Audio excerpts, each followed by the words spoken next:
You know, there are many things that lure a man into danger. Sometimes it's fame or notoriety. Sometimes it's money. Sometimes just the promise of excitement. But if I had to name one thing I believe very few people can resist, I'd say hidden treasure. The lure is gold, lost treasure.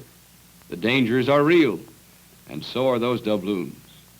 So here's a story with all the classic ingredients of true adventure. If you like excitement and drama and a colorful location, come along with us as we go hunting the treasure of Yucatan. Tales of hidden gold and pirate treasure are common in the Caribbean region, but one of these stories, heard by chance, has caught the imagination of 4 American adventure seekers. Actually, it's not so much a story as a rumor, because it's said that somewhere underwater, off the coast of the island of Cozumel, there's supposed to be a fortune in Spanish gold. In addition to that rumor of sunken treasure, there's also a tale about a crazy witch doctor.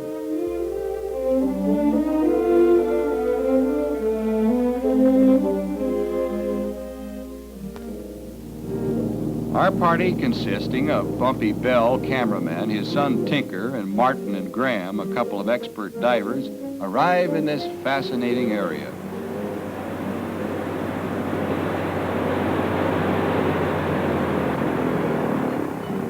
As soon as we've landed, we're met by an old friend, Ramon Zapata. He's been doing some checking.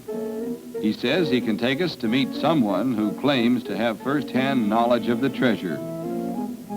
It's supposed to have been stolen centuries ago from the Mayan priests.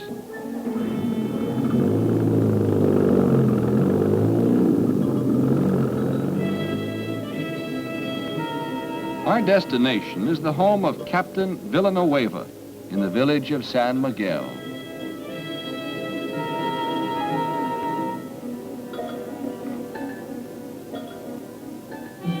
Like all treasure tales, there's a lot of secrets and mystery surrounding this one. But Captain Villanueva is expecting us. Ramon hasn't given us any details of the captain's story because he wants us to judge it for ourselves, as the captain tells it. He starts by saying that what we've heard about that crazy witch doctor was true. Apparently he was an old man the rest of the islanders had avoided out of superstitious fear. But many, many years ago, the captain had befriended him. In return, when he was dying, the old witch doctor had tried to pass on the secret of a hidden fortune. The captain's story is no secret in the neighborhood. Everyone's familiar with it. They've even pored over the ancient map that the witch doctor gave him. The captain believes it's a Mayan map dating back sometime to the 1500s. The trouble is, it's very, very difficult to interpret. But the captain believes that the significant features deal with a wreck and an island lagoon. Well, the story is still vague on details, but our friends decide to explore it further. The captain agrees to let us hire his boat and crew to carry on the search.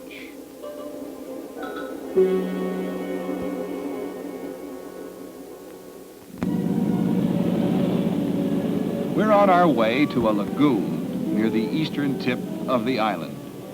According to the captain, it corresponds to the one shown on the map. The members of our party, meanwhile, are checking out their scuba gear.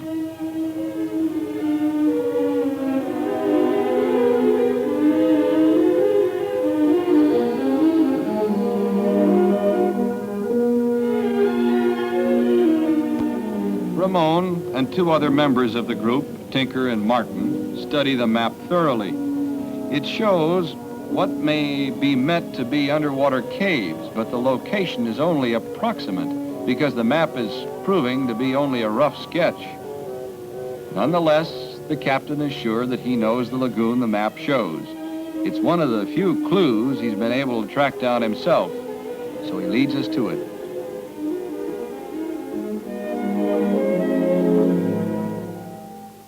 The lagoon proves to be more like a swamp. The canoe the captain left here on his previous visit comes in mighty handy. Soon, we're on solid ground again, heading for an ancient ruin. This is fascinating country down here. Goes back all the way to the days of the Maya Indians. It's watched over by short-tempered iguanas and tropical birds. But if there are treasure clues here, we can't find them. The captain believes it's because we don't know exactly what to look for. But obviously, we can't dig up the entire landscape. So we have to regard this as a false lead. That's the way it is with treasure hunting.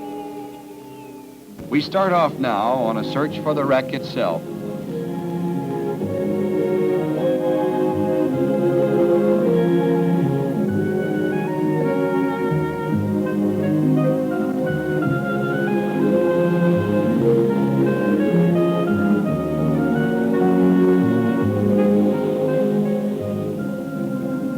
Captain Villanueva, this is a long-time dream coming true.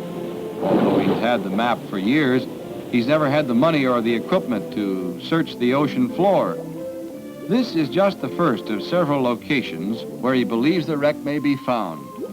And so under the water we go, into a fascinating, silent world.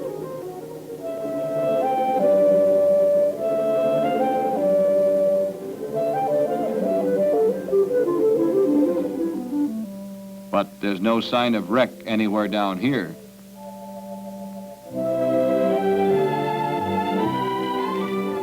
All we get for our troubles is a seafood dinner, which isn't too bad.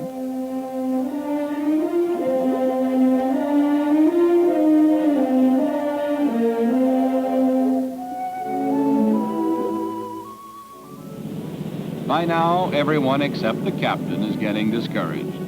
But our friends agree to make one more attempt to find the wreck.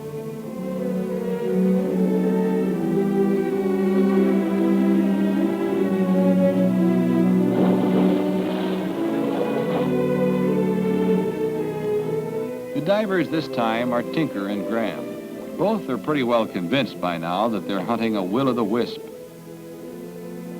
But down here, at the bottom of the Spanish Main, you never know what you might find. And sure enough, this time, the captain's faith is justified. Here is a ship that's lain at the bottom for untold generations.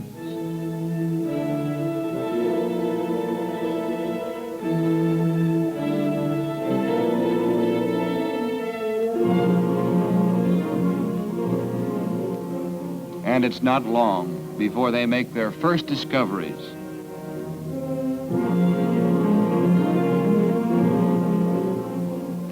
There's the skeleton of a human hand, a carved idol, and what looks like an old Spanish float.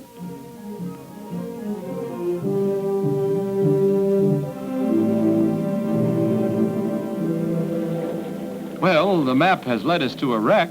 We found a few interesting relics. The idol, or statuette, is certainly of Mayan workmanship. But now what? What has all this to do with a fortune in hidden gold?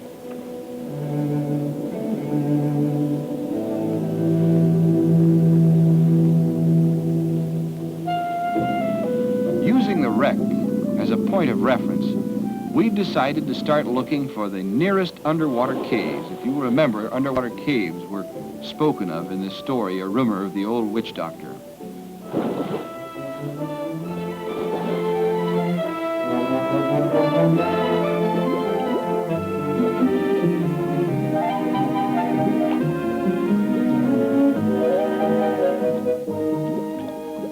Since finding the wreck, we've developed much more confidence in the captain's map.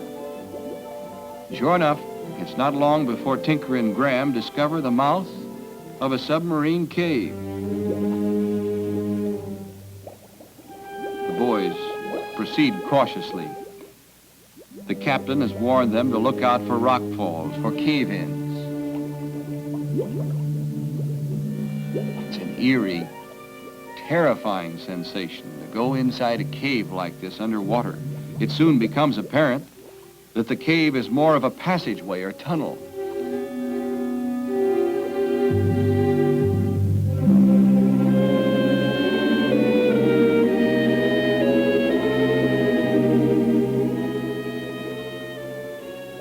The boys come to the end of the tunnel. They find themselves in a small lagoon, inhabited by 6-foot barracuda.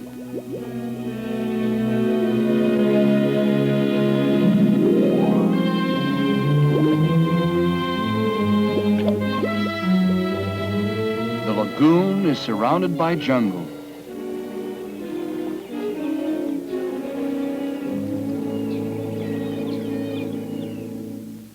Realizing that this may be the lagoon the map referred to, the boys give it a thorough search. But soon their air supply begins to run low. They have no choice but to start back toward the ship.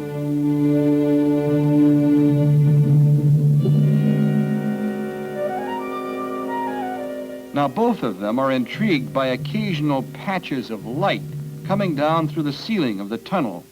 There must be openings that lead to the shallow water of the bay overhead.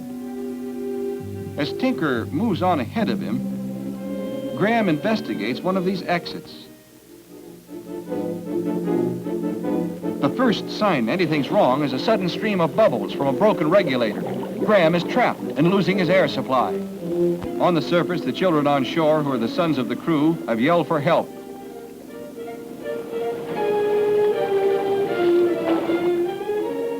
Ramon finds Graham trapped in shallow water, his regulator damaged, his air supply almost gone. Meanwhile, Tinker is returned along the tunnel.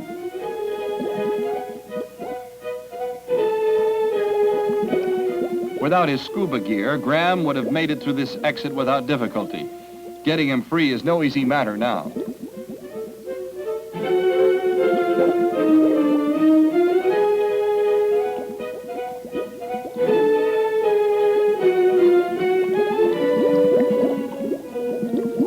Finally, he's free.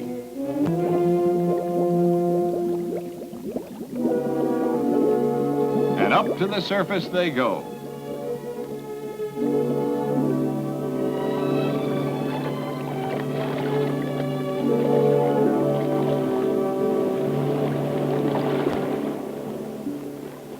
Well, the boys have had enough excitement for one day, but tomorrow they tell the captain they'll go treasure hunting again.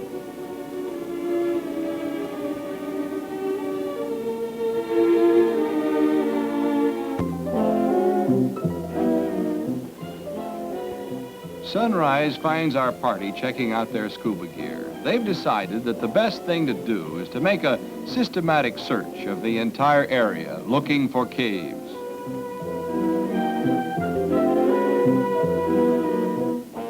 None the worse for his experience yesterday, Graham is accompanying Tinker again.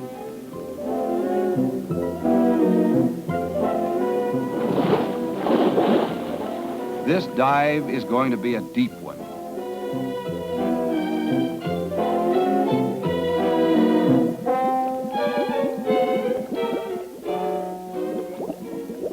Underwater photography at best is difficult, but to film at this depth is very difficult because we're going down and down, 120, 160, 180 feet down.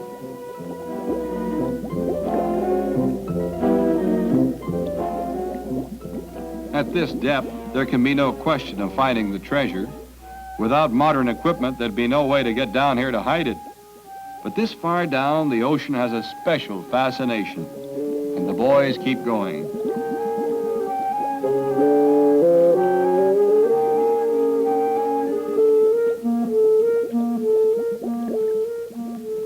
Of course, making motion pictures at this depth is very difficult.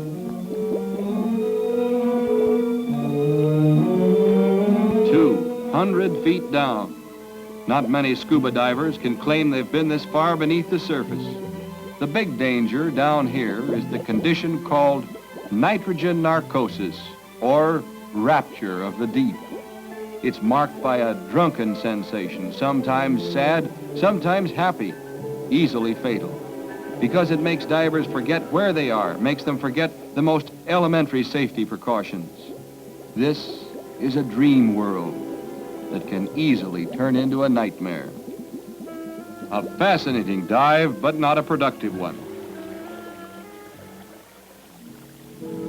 For the next couple of days, the search goes on. Our cameraman, Bumpy Bell, makes a point of being ready for anything, but nothing of note happens. Just the same, when a few of the boys decide to relax and have a little fun in the water, the camera is ready to follow them in, just in case.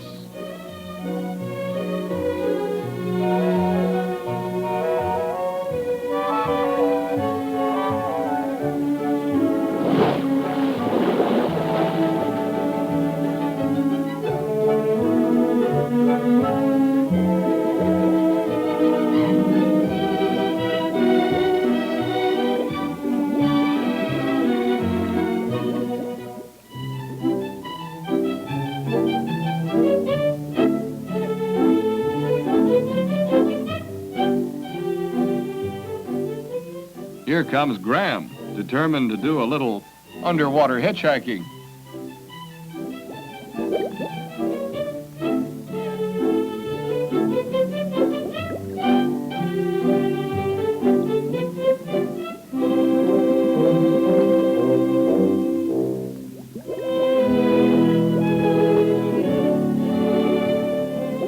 Even a turtle has to come up for a breath of air now and then.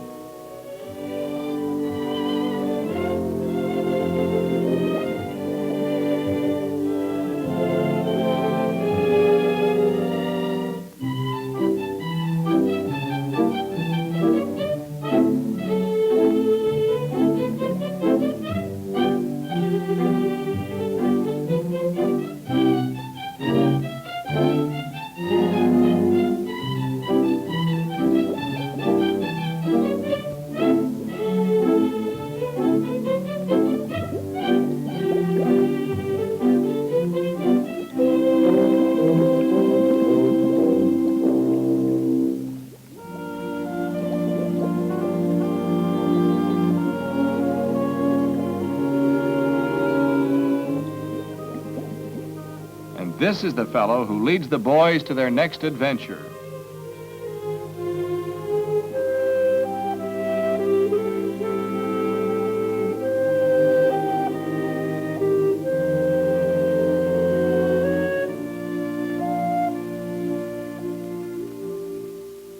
Purely by chance, there's a cave entrance. The boys go in for a quick look around. It doesn't take long to discover that this is no ordinary cave. It's part of a system of interlocking caves and passages. Although we stumbled on this by chance, we can't rely on chance for any more favors. The exploration has to be methodical. The boys head for the surface.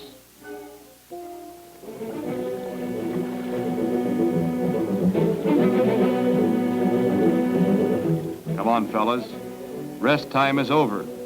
A quick conference decides that Graham and Ramon will make the first trip into the cave system.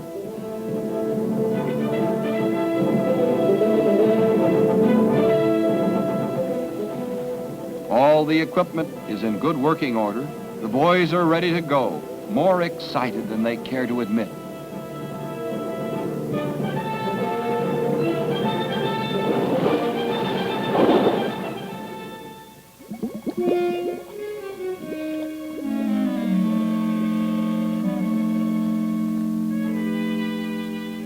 And so, the exploration of the cave system begins.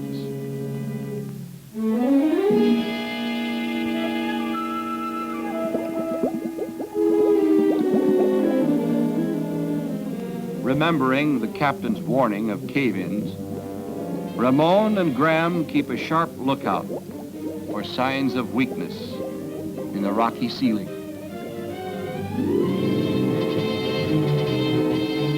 They work very carefully now. Easy does it.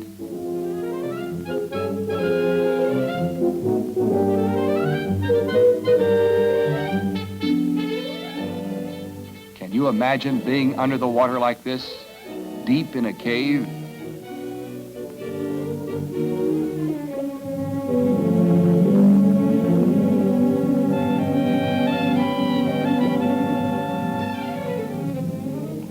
There it is, the first hint that we may be on the right track.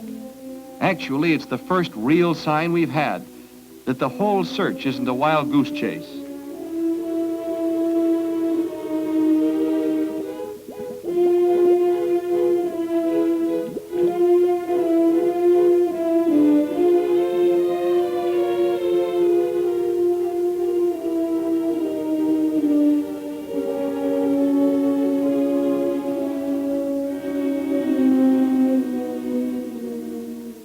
Here is evidence of tragedy, and another urn like the one in the passage behind them.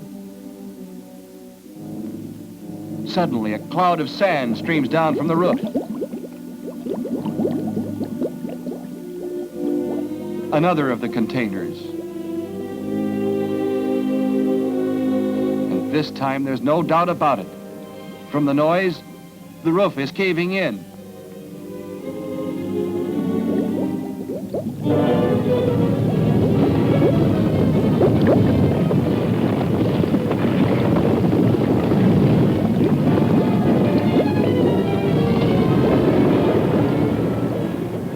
The boys have made it out in time, bringing one of the urns with them.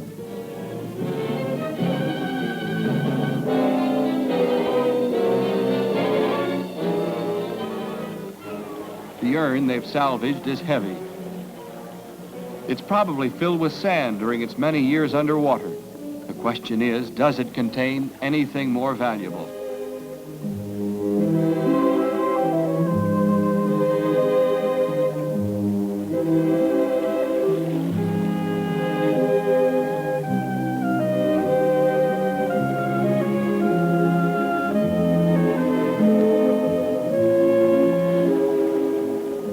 Finally, gold coins, Spanish doubloons. The story was true. How the old witch doctor got his hands on the map, we'll never know. Could he even read it? Or was he simply remembering a story handed down through the generations? One thing's certain, the doubloons are real, and there's enough of them to pay for the trip. Well, we can't help wondering how many more of those doubloons lie buried under that cave-in. Were they really stolen from the Mayan priesthood? Again, we'll never know. All we can say is that even now, you can still sail the Spanish Main and find true adventure.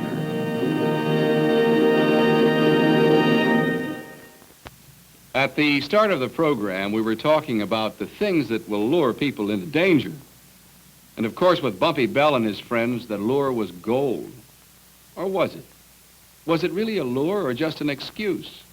An excuse to visit colorful, faraway places and soak up a lot of sunshine and enjoy some excitement. Well, if there were no treasure to look for, I think the people who now go treasure hunting would be up to their ears in some other form of adventure, maybe mountain climbing or hunting big game with bow and arrow.